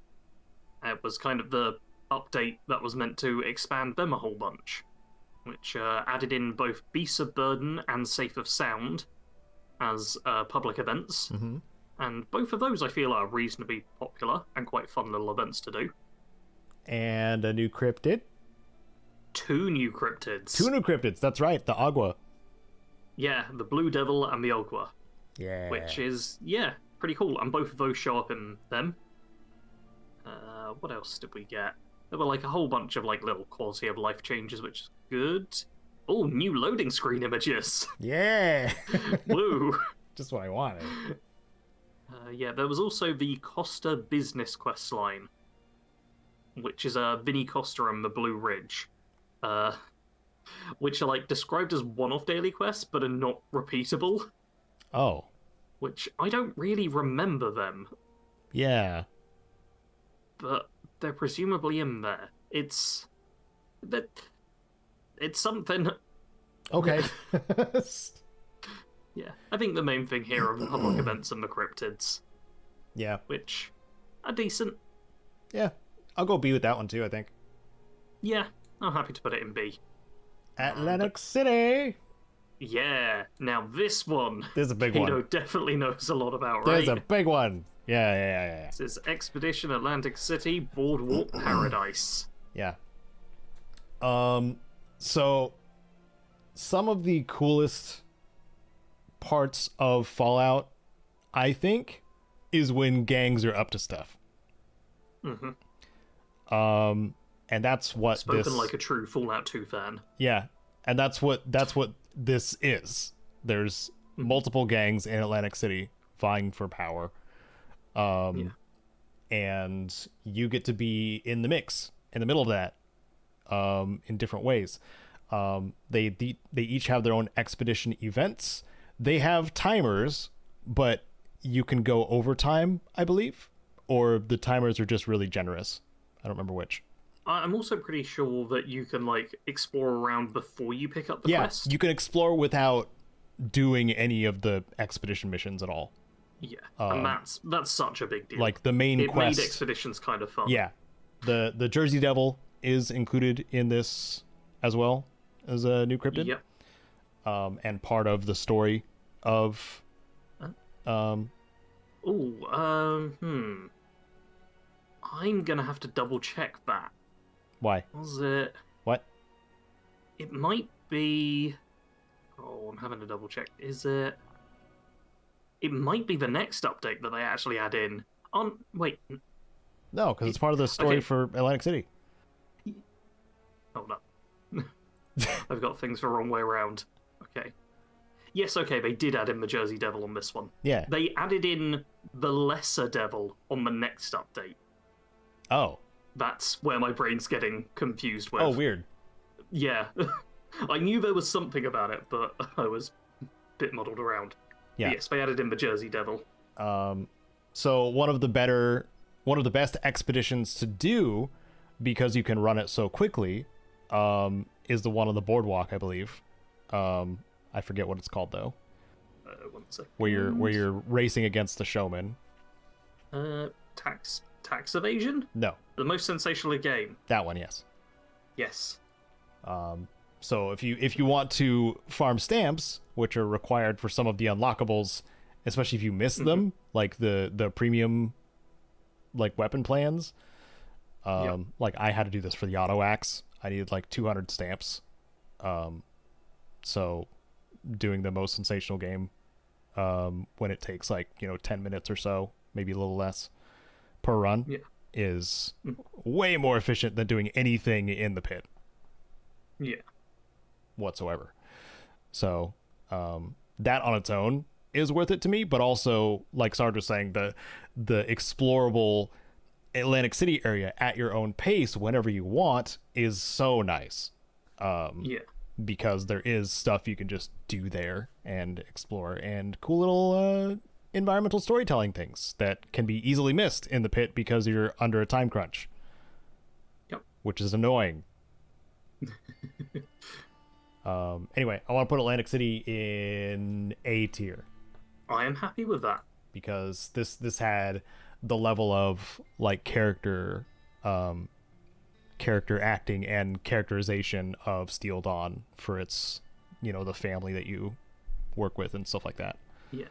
To be clear, this is Atlantic City Boardwalk Paradise, because the next one we're going to is Atlantic City America's Playground. Oh. Which actually has listed the open exploration of Atlantic City. Wait, what? So it might not have been open right away? No, it was. I'm pretty sure it was as well. I played Maybe it. They just added in more locations to Atlantic City at this point. The update was basically split into two, and we got the Human Condition expedition added in with this one, and some extra quests, which I think was more of the story stuff that took place in Atlantic City. Well, it's nice that these ones weren't spaced out. It was one after the other. I mean, yeah, the updates were at the end Steel of Dawn and Steel Rain were 2023, split and had the and had an update in between, right? Yeah, these were like 3 months apart, which is a while to wait, but not quite as crazy as well. Yeah. But yeah, this one added in like the Rose Room, and you do the whole little quest there. So this one really feels like a bit of a smaller update than the first Atlantic City Boardwalk Paradise one. It's just them adding some extra stuff to expeditions, another quest tied into it all. Like, I don't think it's bad at all, but I don't think it's as good as the first Atlantic City half update, or whatever we're calling it. So you want to put it in B? Yeah, I think B tier for this one. Okay. Still good, but not as impactful as the original thing. So how this reads now is Fallout 7 out 76. Once in a Blue Morica's playground. Yes, that is how it reads on my screen as well. Oh dear. Well, Skyline Valley is up next. Yes. And, man, this was over a year ago this dropped. Oh my. Yeah, this was June of 2024. And added our first new, like, major region to the map itself. Yeah. Which is Skyline Valley down in the south. Yep.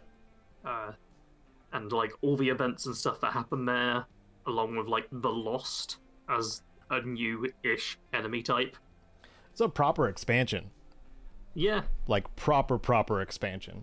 Like, new zone, new quest, new stuff to explore. Yeah. The quest had, like, a proper story and stuff as well. Make out point, where Sarge and I made out. Oh, dear. I'm very worried about what footage you're putting on there now. Where you told me to meet you. Yeah. When we first started playing this update. I just think it was really funny. Yeah. But like, dude, this is a great update, I think. I always feel a little bit disappointed by Skyline Valley. Not that it's bad, but just I wish it had been more. I just wish there had been a bit more to it, is all. I kind of forget that Skyline Valley exists half the time. Yeah. I guess, no, you got a point. Okay, it's good. It's like, not great. Yeah, it's still good. Like, I'd argue this is another B tier one. B tier? Yeah. Are you arguing for A tier? I'm arguing for A tier. Okay, let's hear your argument for why it should be A tier. Well, I already said, though. It's new zone to explore, new storyline. It's got its own set of events and stuff that happen. Yeah. It's I suppose it is another place where you can drop a nuke and have a fun event there. Yeah. Like, okay, I'll put it at the bottom of A tier in my mind. Okay. Like, to be fair, I've looked at the stuff in A tier and I'm like, okay, but that does track, to be fair.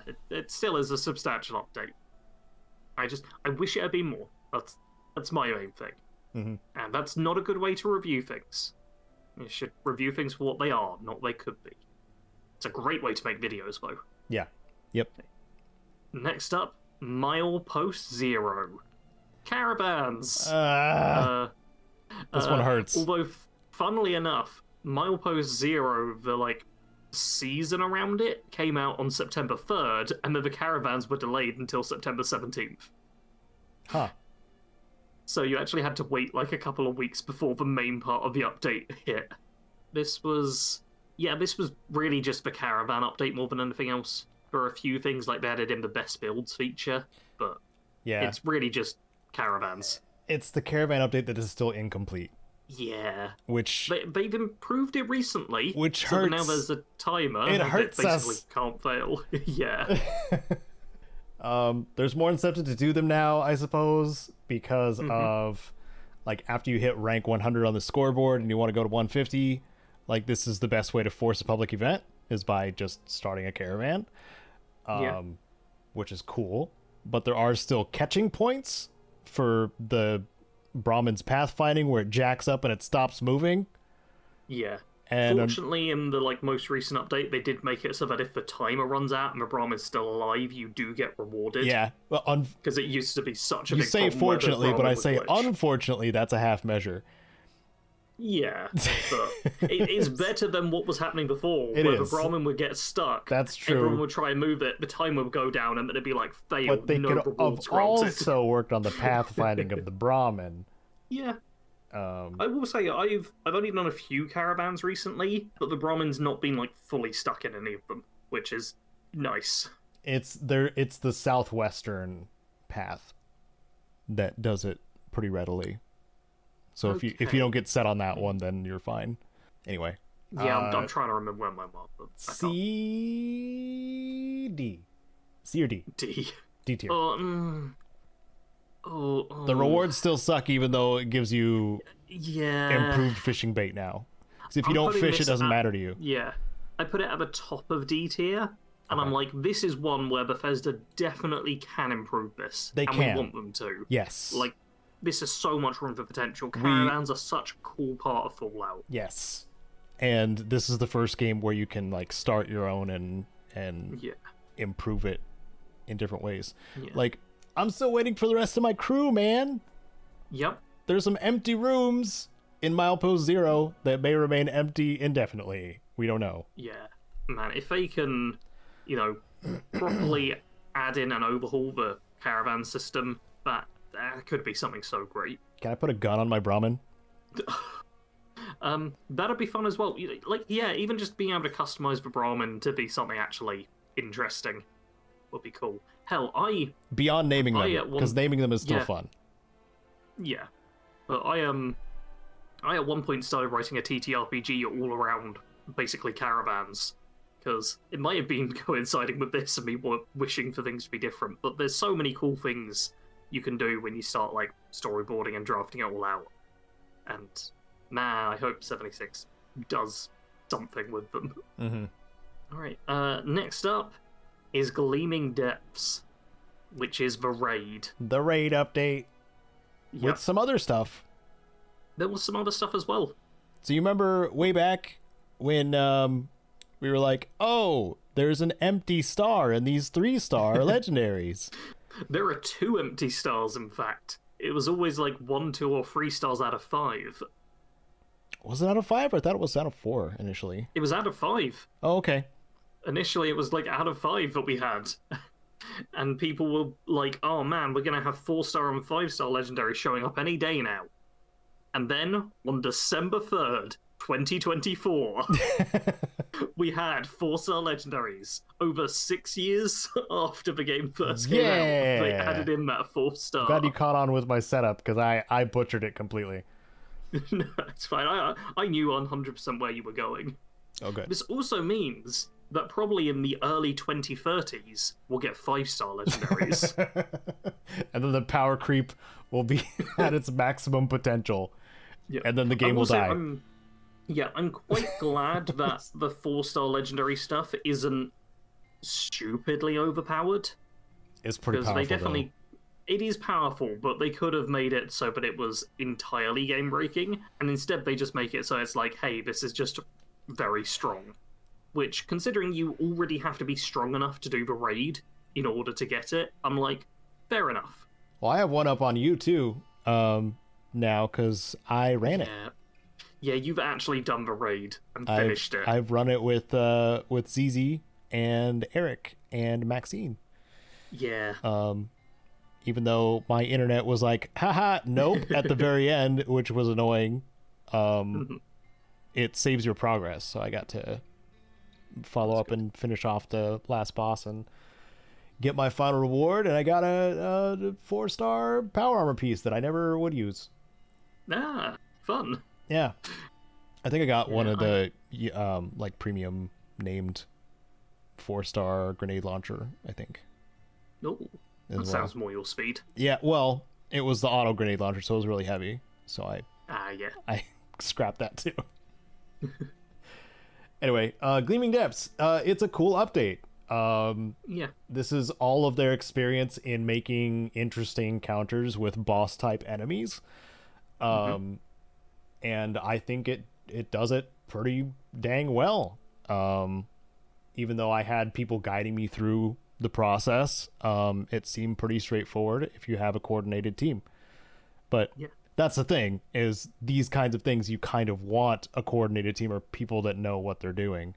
Yeah, there is a reason why I haven't done that's why it's intimidating for plebs like me that are just like, oh, well, now it's too far into the lifespan, or that like I don't trust myself to be involved with this and not look like a fool. Yep. And also, hold everybody else back. I don't want to do that. Yeah. So, but fortunately, I got encouragement from community members in my Discord to go do it. So I did. I want to say... I almost want to say high B. High B. Okay. This one's entirely on you, Caedo, because I have not finished for raids, so I don't feel qualified. Because the 4-star legendaries are still technically a game changer. Like, a lot of them have like a set bonus vibe. So if the more gear you have them on, the more powerful they become, which is cool. And just the I just put a 4-star on my my war crime, or the it's not the slugbuster anymore, but it is a plasma flamer that now makes enemies explode when it cripples them. Yeah. Which is really cool as an effect. Nice. Lots of fun. Yeah. Oh, it's a big one. There's a big one next. Yeah. Yeah. It's the 22nd major update for Fallout 76. Ghoul Within. Yeah. This lets you play as a ghoul. Straight up S tier. We are both ghouls. We love it. Yep. It's... I think a big deal about this as well is it made tanky characters more tanky and open up more playstyles. And this had some like perk changes and stuff to it as well. Yeah. Which I think was important. This, because I feel like we've... From, like, the first or second update, maybe from, like, even Wastelanders onwards, Bloodied was the build. Like, if you wanted to be a good 76 player, you played a Bloodied build. That was just the go-to one. And while it steadily lost a little bit of, like, dominance over the meta as time went by, I feel like Ghoul Within did a lot to change that. Because you can't realistically be a Bloodied build and a Ghoul at the same time with proper benefits. It just... The two don't synergize very well. And on top of that, them adding in, like, Onslaught and stuff, which gave players a different way to get a damage boost going, I feel like this was a very important change for mixing up the meta. Yeah. I agree. Plus, we get to be all wrinkly now. Yeah, and we get to be all gross and noseless. Yep. And also, the season was also themed around ghoulification, which was pretty neat. And radiation and stuff like that. So, yeah. A little double whammy there. But you can tell they really took so much into consideration than just, making you a skin-burnt character. Yeah. Making it I feel like the biggest complaint fully people featured, had was like different race to play as, pretty much. Yeah, it's very different. The biggest complaint I ever heard about this was people being like, "Oh, why isn't this a whole quest line?" Because instead it was, I think, 2 quests to become a ghoul. The introduction to it, and also Radiant Hills. Again, like another one of those places that is very much like kind of an empty space, even though it has NPCs in it. Yeah, a ton of NPCs. I hope that in the future they will add like some quest NPCs, like maybe a daily or 2, and some characters having just short little quest lines. Yeah, because it needs to have a little bit more going on there, I think. Yeah. Where you putting this one, Caedo? Oh, S tier. I said at the beginning. Cool. Yeah. Oh, excellent. Sorry, I'd already put it in S tier anyway. Yeah. So. So did I. Yep. All right. Penultimate update now. Gone Fission. Yeah. Which my sister loved the pun name of that so much. Yeah. We're like, I think we watched the announcement or something about this together, like one of the recent gaming shows which featured this as well, and she was a big fan of that. But yeah, this is primarily the fishing update. Yep. That's fish. Yeah, you can fish now. Caedo's more of a fisher than I am, so you got anything special to add about fishing?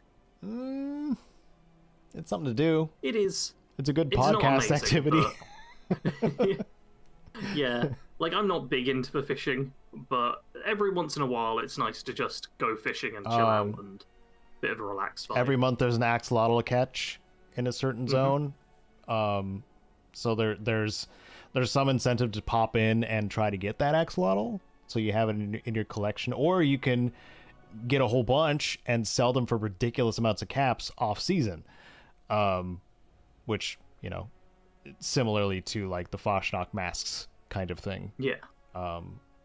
So there's another one of those things. If you're looking for, you know, laundering caps, I guess. But I want to put this in B because it's, you know, it's a good change. I do want to add something else into this, which is this is an update where they did a lot of changes to damage-based perks. Oh, they started messing with the perks or rebalancing the perks and stuff too, huh? Rifleman became downranger, so rather than just 10, 15, and 20% extra damage with rifles, it's now like 10, 15, 20% damage to enemies at far range. And Rifleman Expert was scoped up, which is more range when aiming. The changes to the perk cards happened like over a few updates for the really substantial stuff, but I do just want to acknowledge that the fishing update also improved a lot of perk cards and made them significantly better. Or more fun, I should say. Yeah. But where did you say we were putting it? B tier. Cool. I've popped it into B tier. There we go. And now, our final update. The camp revamp, which happened at the start of this month. Yeah. Yeah. Which technically was all about the overhaul of the new camp system. Yeah. Which I ignored until like 4 or 5 days ago. That's fine. You got stuff you're doing. Yeah. That's because there were much better combat changes to range, which mean you can finally play as a sniper. Which I am so happy about. Sarge can finally do as much damage as I do. Yeah, it's crazy. I can actually snipe enemies, and I like how there's a bit of skill to it still, but you can still use VATS if you want things to be a bit easier, but it's not just like a dominant build or anything, but it's viable, and it's so good to see. But yeah, the camp revamp, though, it completely changed the camp interface. Yes. Which is not a small feat in a game this old. Yeah. With a system that was already established from the previous game.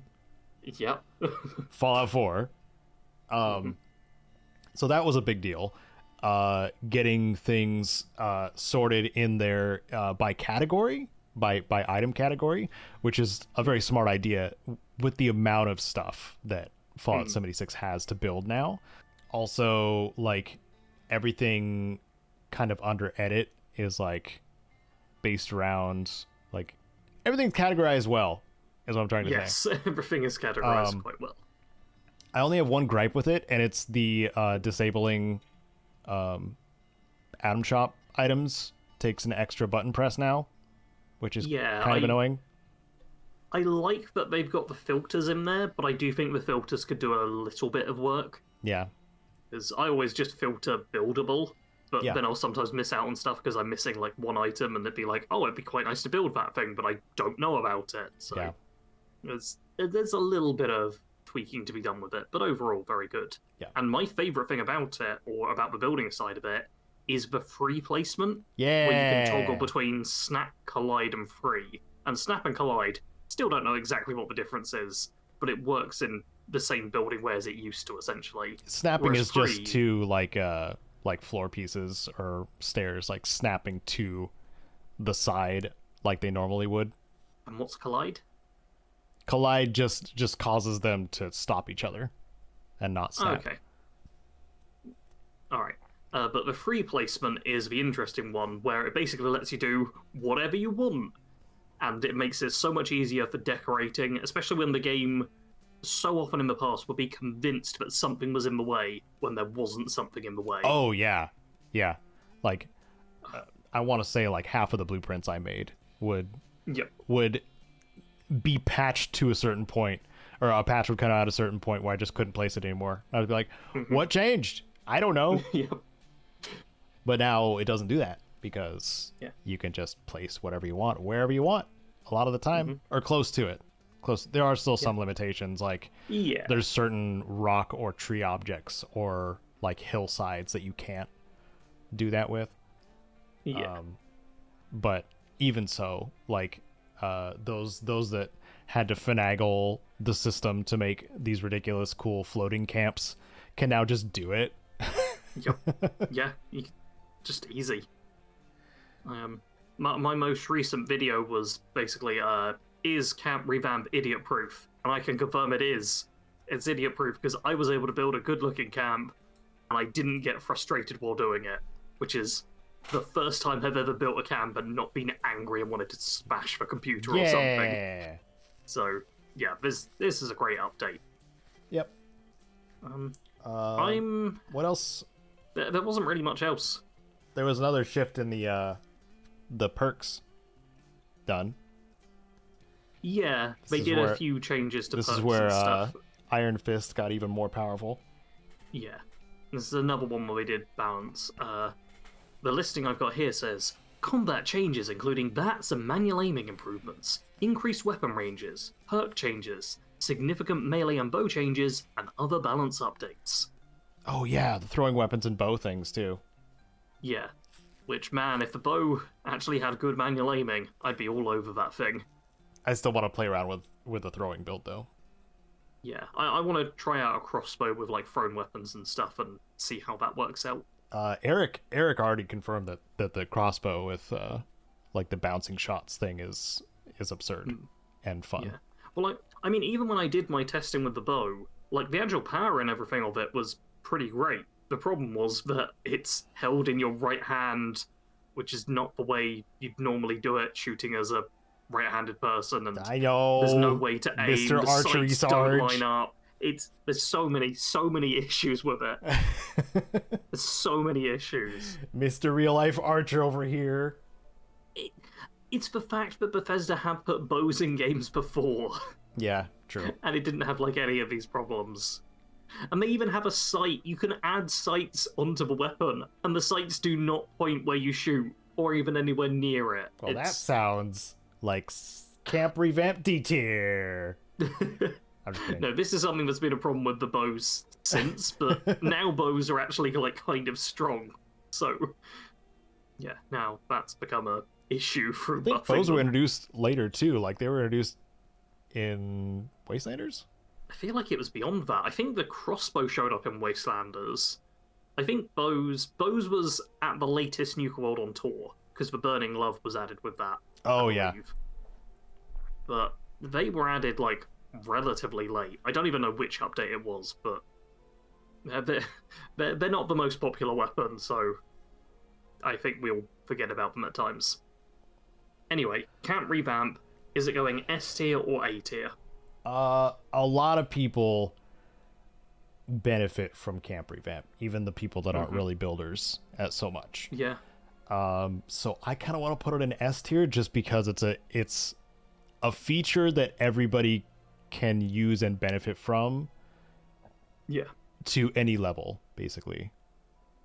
I am happy to put it in S tier. This is the update which really got me back into the game. Keep in mind that Ghoul Within only got me playing for like a brief period of time, and I was still like, yeah, this is an S tier update. So, Camp Revamp, like, refueling my interest in 76, it's a big deal. Yeah. Awesome. Well, that's the tiers. That's the rankings. Do we want to change any of these? Yeah, let's push Nuclear Winter up to S tier real quick. No.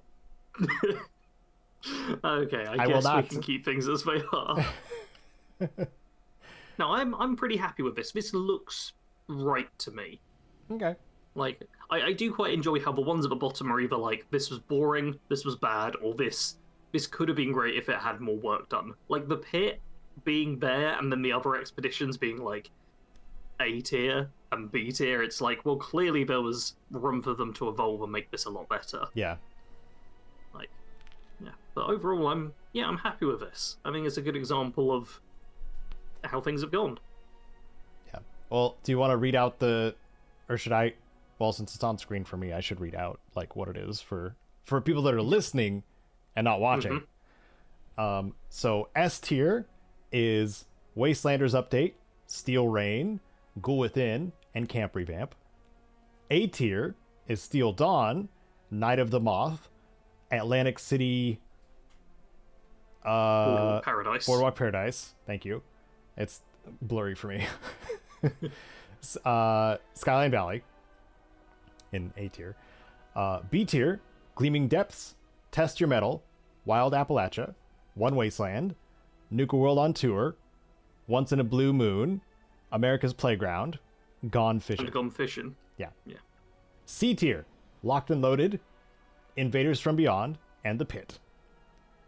D tier, Milepost Zero, Mutation Invasion, Nuclear Winter, Fallout Worlds, and The Legendary Run. Ta-da! Ta-da! That's Let it. us know in the comments how badly wrong we were. Yeah. I can't wait to hear all the people Send who us are your like, disagreements. No, Mutation Invasion is S tier. It's the best update there ever was. Also, Wastelanders sucks. I hate NPCs. I never wanted NPCs. I'm happy with that. That seems like a solid one for me. That's good. Okay. Well, since we have determined the rankings of these, now we can move on to what we've been up to the last 3 weeks, because I called in sick with Sarge. I was like, Sarge, I don't feel good. Yeah. My brain and tummy hurt. To get Caedo back, I did make sure we recorded this one extra early. Yes. Even though I was tired. Yep. I mean, come on, Caedo, why are you tired? It's like only 3:30 over there. Yeah. Yeah, it is. 3:30 in the morning. Yep. Sure is. Which also, I have no idea right now if you woke up recently or you're getting ready to go to bed, because your schedule never makes sense to me. I know. And it will forever be a mystery. Yep. It gets worse with age. Yep. Okay, Caedo, so what have you been up to? Ah, yes. Well, we're talking about being excited for various things, especially coming out this month and next month.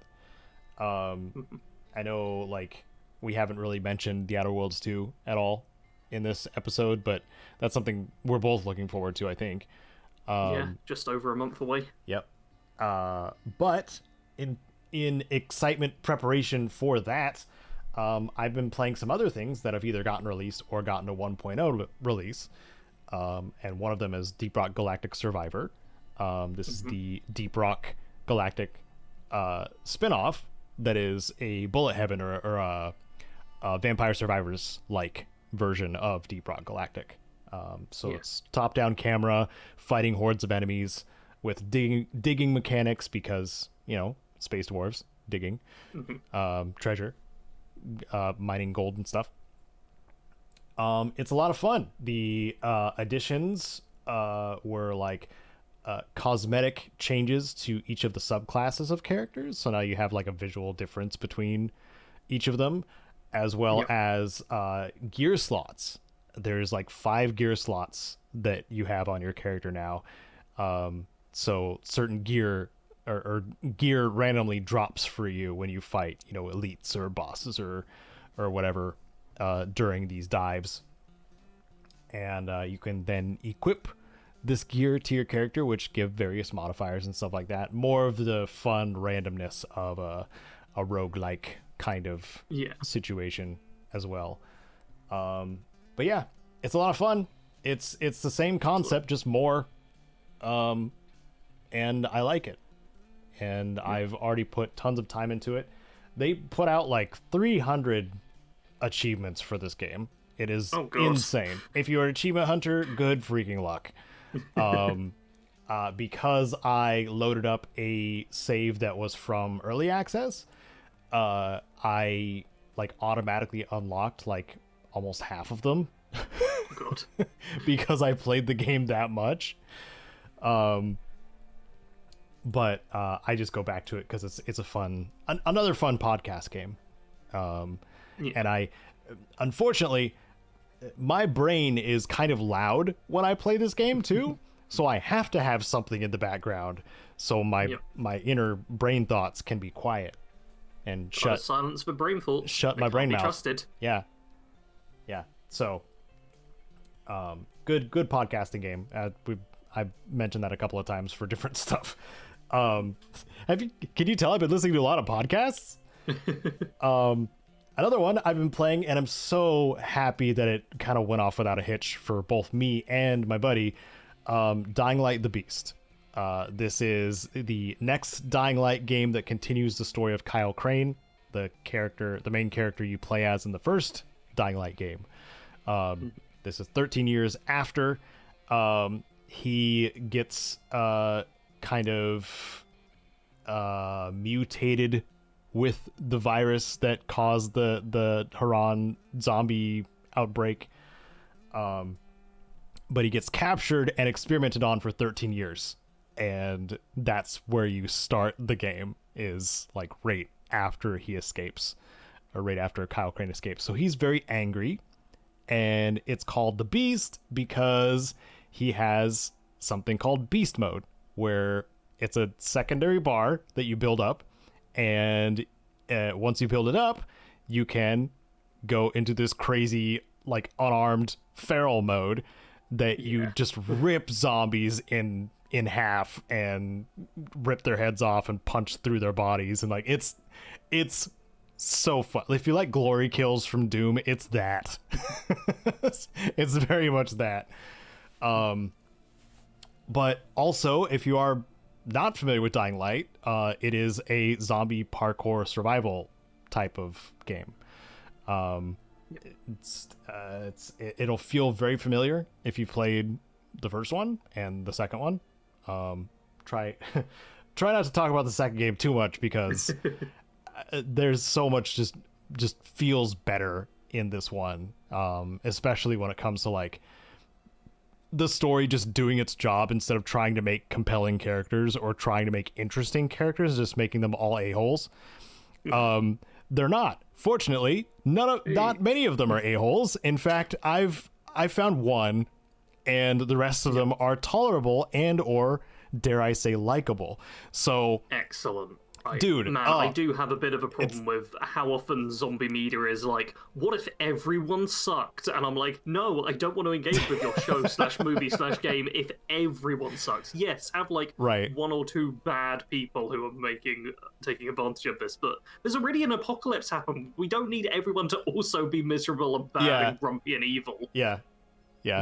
It's but this is a near and dear series for me, because it is how Nelsar and I became kind of, or like we became friends 2017 2016-ish.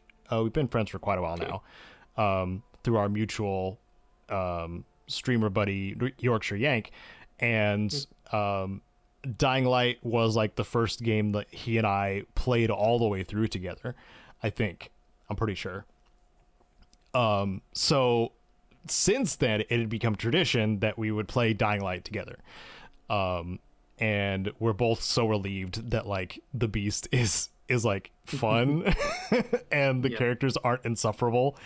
And, you know, it's still mechanically, you know, feels right to play, but also has some of the quality of life stuff from the second game. So it's a nice mix of all the stuff, and the area to explore is really cool. It's got a mixture of urban and forest and like marshes and stuff like that. Vehicles got added back in. It's just like the best of all Techland had to offer, basically, I think. Excellent. And performance-wise, it's not jank on either of our computers. Nelsar's running AMD, I'm running NVIDIA, and both of our computers run the game fine, in co-op as well. There's been some fun little buggy things in the game itself, but I don't know, we're kind of used to that. Like if it's daytime, if it appears to be daytime for me, it could be nighttime for Nelsar, that I go outside and there's a volatile just standing in the daylight, and I'm like, ah! But that kind of stuff ends up being funny more than anything. So, you know, did run into a game breaking or a progress breaking bug, but we fixed it with some clever Nelsar saving my life. The wood barricades sometimes don't break for everyone's save. And one of the safe houses have a wood barricade that you have to break through. And when I got booted from Nelsar's game, I went back to mine, and the barricade was still up, even though I was inside the safe house. So I couldn't. You can't use your weapons in a safe house, so I couldn't do anything to get out. And there's no fast travel in the game, so I was literally trapped inside of this small safe house until I was able to jump back in to Nelsar's game, leave, go to a different safe house, and then return to double check and make sure that it's open for me on my game. So, but that's the only issue, like major issue that we ran into, and I have a feeling that's going to be patched soon. So, you'd hope so. But yeah, overall, very fun so far. Really enjoying it. Look forward to some highlights. I've been recording all of it, so there's probably going to be some Caedo's highlights if you like watching those. And me, like, really pushing the Atomfall guy to the side for any reason. Aw, poor Atomfall guide. I know, but yeah, those are the couple of things I've been doing. There has been quite a few more, but those are the ones I chose. Yeah. What about you, Sarge? What have you been playing? Oh, bunch of games. Content-wise, the main channel has been Fallout 76, where I've got back into that, as was previously discussed. And Bad Company Gaming, the secondary channel, there's been a lot of Fallout 4, where I've been doing, like, strength perks only, perception perks only, endurance perks only, all in survival mode. And I've been, like, bulk recording a bunch of those. So, lots of Fallout for me right now. But as casual games, you know, I played a couple of things. There's a small little indie game, which I don't know if anyone listening will have heard of, but it's called Hollow Knight Silksong. Never heard of it. What is it? So that, I was not planning on playing this at all. But then it was on Game Pass, and I was like, oh, I can just pick this up. And it's wild that it's on Game Pass when it's like a $20 game or something as well. Like, it's real cheap. Oh, man. Like, to the point of there's been discussion on the, like, pirate subreddit for people who pirate games being like, nah, we're not going to pirate this, because it's, like, really cheap and an indie game. And even the pirators are like, nah, this one's fine. Which has been wild. That's great. But, yeah, I'm sure most of you are somewhat familiar with Silksong. It's the biggest thing I can say about it is beautiful. Like, the art style is absolutely sublime, and the NPCs and stuff you interact with, it's all like text based, and their actual voices are like meow, meow, meow, meow, sort of thing, which is like fair enough, what you'd expect. But the best thing about it is some of them sing. And it is so nice fighting against a bunch of really difficult enemies. I mean, you just hear in the distance, and you're like, oh, there's safety nearby, there's a friendly NPC, and you just gravitate towards the singing, and that's a really nice feeling. Is it a positive stuff. Silksong?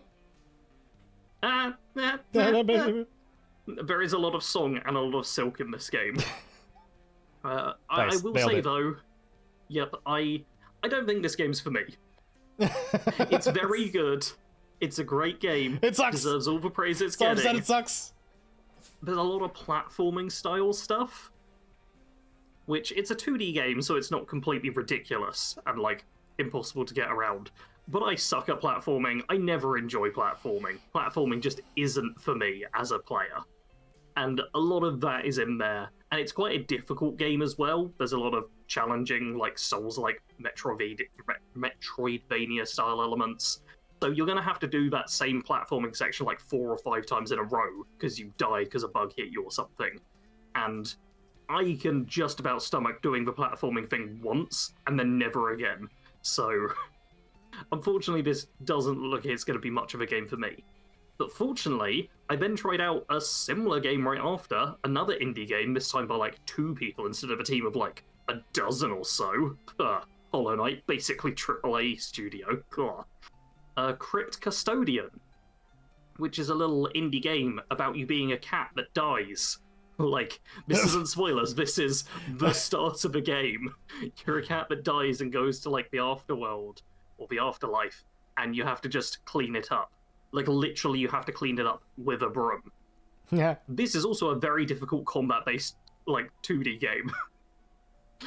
But it's very fun and cutesy, and it's got a really compelling upgrade system, and it's a lot more, like, timing and movement-based, but in a way that's different to Silksong, which is also timing and movement-based.